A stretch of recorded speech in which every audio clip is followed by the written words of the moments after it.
In the beginning, it was an idea. We have played a significant role in this nation, and now we have an even greater role. America, for all this people, keep hope. In the beginning, there was the idea that black men could come together in peace. I am somebody. In the beginning, it was only a dream.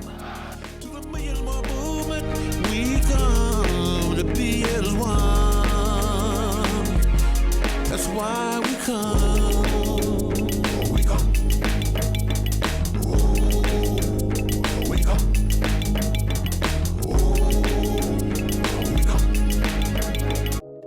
My brothers, what you see here is history. Never been done before in this country. And it was done by you, the black men of America. In the beginning, there was the dream that black men could make a difference in their communities and in their families. I'm here because our house is on fire and my children are in the house, and I come to help put out the fire, and I don't care who else is bringing the water. I join with them to put the fire out in the black community. In 1995, on a crisp fall October morning, more than 1 million black men gathered on the Mall in Washington, D.C. to put out the fire. They came in answer to a call of atonement from Nation of Islam leader Louis Farrakhan. We are a wounded people, but we're being healed. But President Clinton, America is also wounded.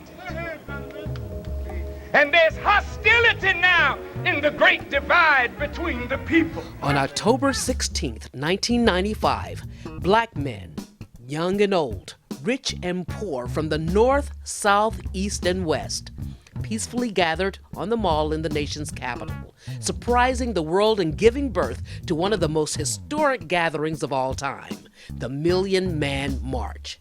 I wanted us to give the world another picture of black men. So I toured this country calling black men to the spiritual principle of atonement, to accept responsibility, and to reconcile our differences. Minister Farrakhan's message of responsibility, leadership, and rededication of life to the community and family reverberated among the men and boys, and with the women who played a supporting role in the march. Because we had been asked as women to stay away and allow the men to have an opportunity to interact with each other and reflect upon what manhood really was all about and what they were going to do. So we stayed at the church and we prepared food and we prayed. We had hourly prayers and hoped that whatever the outcome of this would be, that it would bring black men closer together in terms of a solidarity and a positive identity, and that we would be seeing that projection over the years to come. The Million Man March was an evolutionary step in the civil rights movement. Out of the march came the Million Woman March. On October 25th, 1997, the streets of Philadelphia were jammed with African American women from around the nation.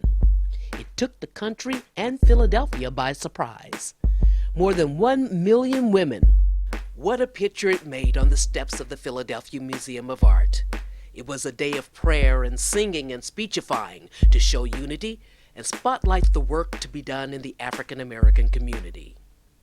Out of the Million Man March came the Million Family March on October 25th, 2000. Families of all denominations, race, and cultures celebrated their common humanity on the Mall in Washington, D.C. What is more beautiful than a bouquet of flowers, different colors, but growing out of a common earth, needing a common water, growing into a common atmosphere? Who would be stupid enough to say the rose is better than the orchid? You just won't talk like that. Nature won't let you say the rose is better than the orchid. The rose might be your preference, But who said it's better? On that October day, couples exchanged wedding vows. And Minister Farrakhan and others asked family members to pledge to support each other and strengthen the family ties. I pledge to leave from this place and retrieve every member of my family. I will not forsake those who have fallen on hard times. I will not forsake those who are in prison. I will not forsake those who've fallen into drugs, nor will I forsake those who are sick and in need. On Mother's Day of that same year, the Million Mom March brought together a diverse background of women on the Mall in Washington, D.C. They were moms and women against guns and violence. And there was the Million Youth March in Harlem, New York in September 1998. Young people marched for education and jobs. 6,500 youth surrounded by 3,000 New York cops. And on August 17, 2002, voices on the Mall rang out with shouts of reparations as the Millions for Reparations rally was held on the 115th anniversary of Marcus Garvey's birth. We cannot settle for some little jive token. We need millions of acres of land. We're not begging white people. We're not asking white people. We are demanding what is justly ours. You support reparations, I support you. You don't support reparations, I don't support you. Is that simple enough? 10 years ago, in 1995, the Million Man March was not only the father of many marches, it was the father of a movement, the Millions More movement. Marches are not movements. What we need is a movement. We need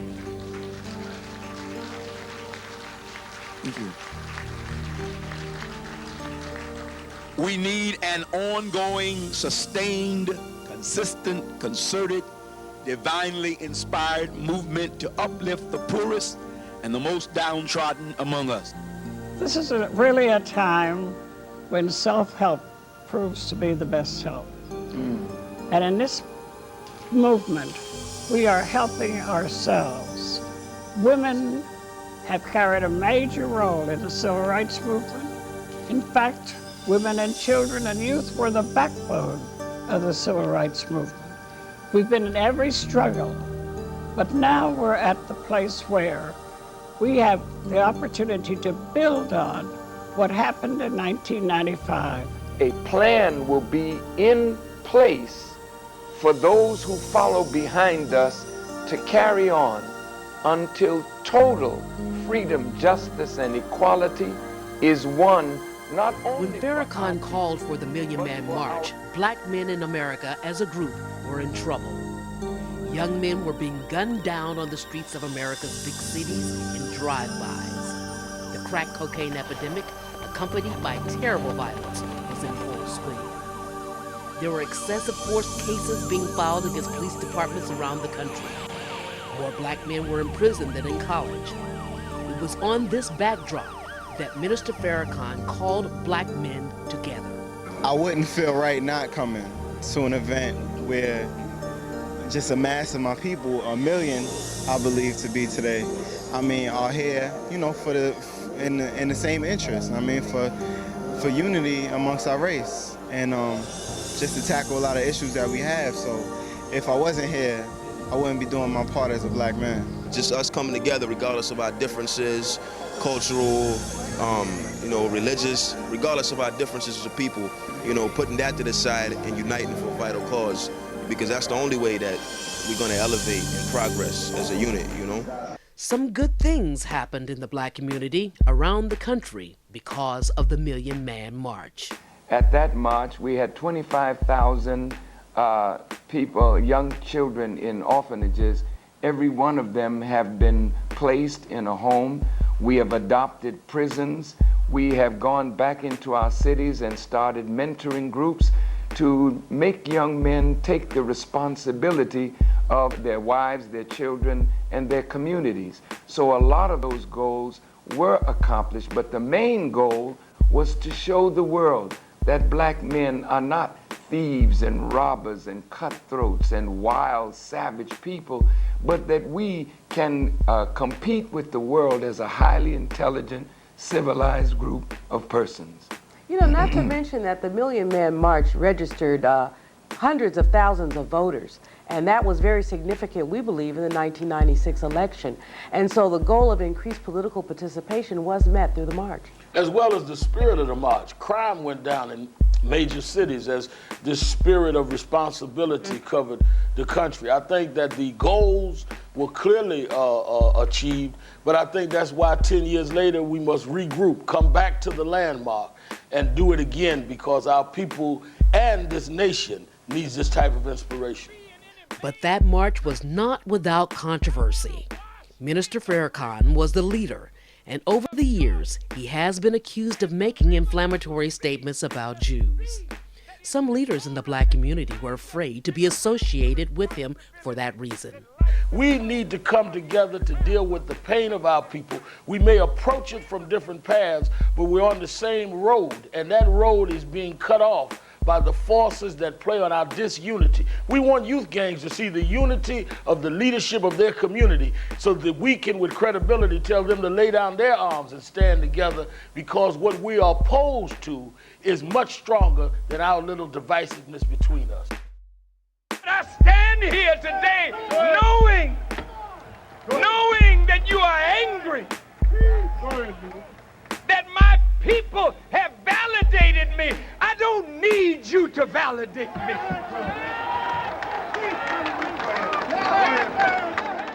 The Million Man March became a lightning rod for others who aspired to be heard.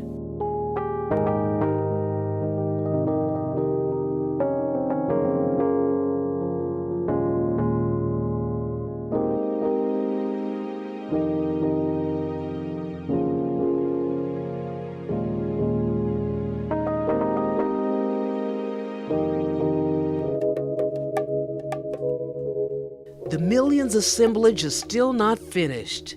10 years later, Minister Farrakhan has once again gathered millions to the mall in Washington, D.C. But this time, it's a movement. The Millions More Movement on October 15, 2005. 10 years after the Million Man March, we have taken a look at the condition of our people. Although we have many more learned of our people, many more in the middle class, many more millionaires and a few billionaires, many more in corporate America. We have 500 black mayors and about 10,000 black public officials, yet the masses of our people are slipping further and further behind. It is our mission to deal with the unfinished constitutional business. We need and do not have the constitutional right to vote for the president. We have 50 states, separate and unequal elections. That's why you have such calamity at election time. Equal high quality public education for all children. Children in Appalachia ride to school 3 hours one way each day on to rabbit trailers when they get there. Equal high quality health care, environment. So our movement is triggered by our pain, but it's good for the healing of the nation. Women are responding to this call because we feel that we accomplished a lot during the civil rights movement. But today, millions of our children live in poverty, and most of those families are headed by women. And all that we see today is that this is a time for men and women to come together and to stand up for what we believe, but also the reason I'm honored to be a part of this is because I was here for the Million Man March, and I've been to the other marches. But I think it is important now that we take this as a next step in our movement toward civil rights and full freedom. And hopefully our march can inspire the rest of America to close both the racial and the class gap in our nation. DC.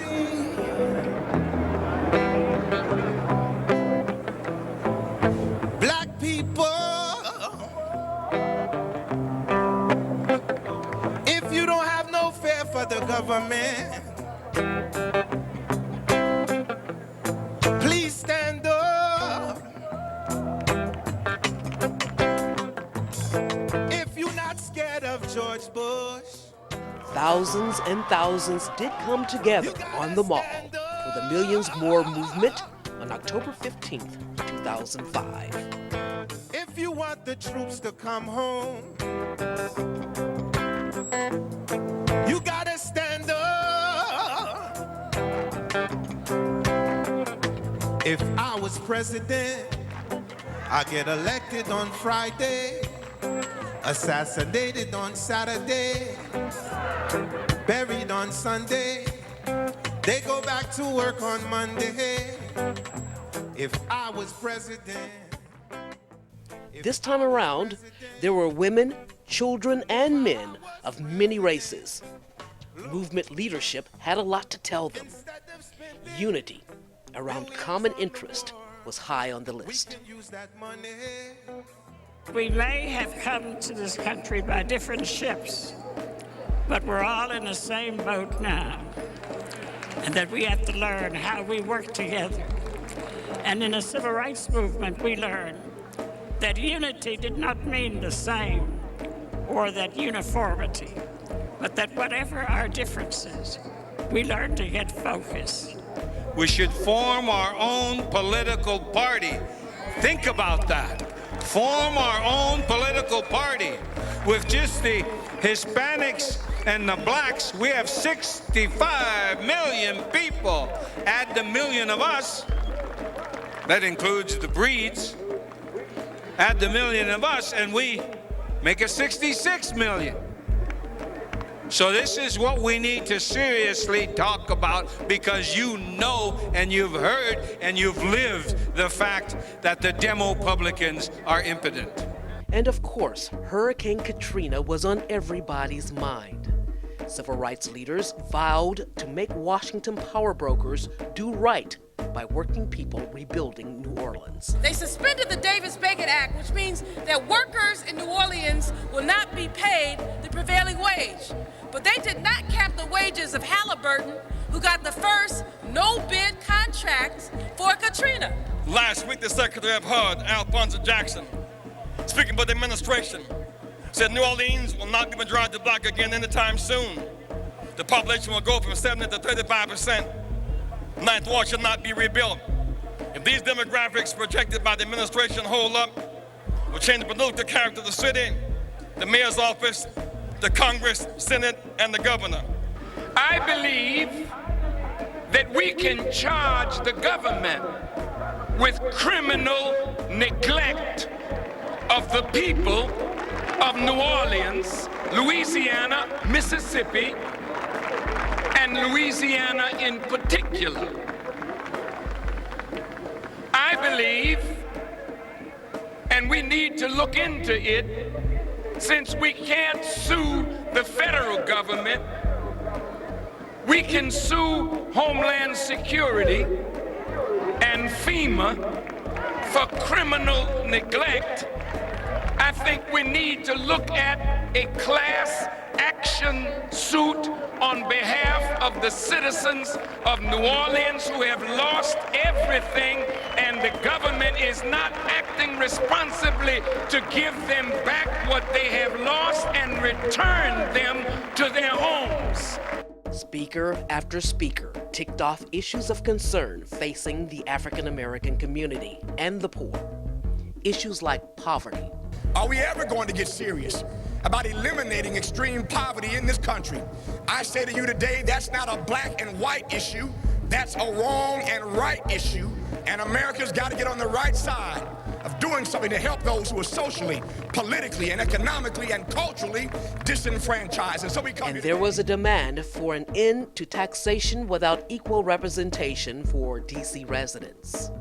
Representation and inclusiveness that are not shared by the residents of the district whose voices remain unheard. Ladies and gentlemen, it is time for democracy to flow into the streets and communities of Washington, D.C. It is time for the district to have a vote in the Congress of the United States. It is time for the district to become all that America is supposed to be. We're in your schools. We're in your boat. We're in your church. There were some tense moments during the Millions More movement gathering. The homosexual community made a crack in the unity image that was put on display on the mall. They held a countermarch to protest the exclusion of their chosen representative from speaking on the dais. Officials of the Millions More movement picked Cleo Manago of the Black Men's Exchange to represent the homosexual community. Many of us do not know who we are.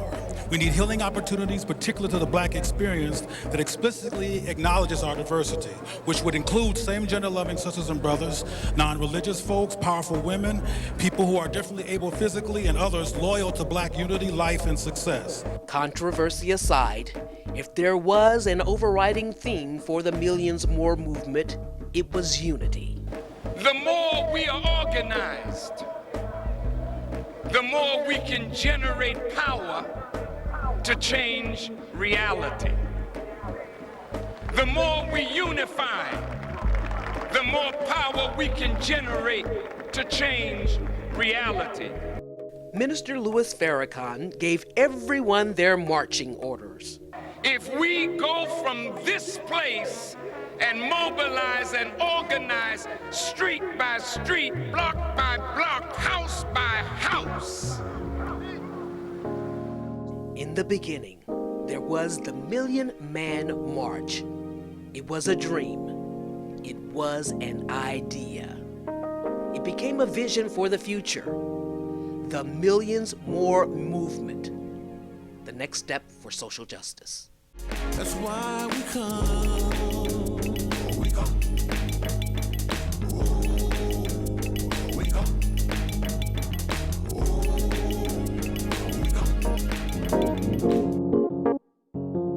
Despite all of the problems that we have and all that we have we recognize we've come some distance, but I get a sense of hope and for the future when I see us all coming together across every line, looking at differences with appreciation and coming together realizing that we are a great people, we have a great task, and we need this great movement. That's why we come. We come. We come.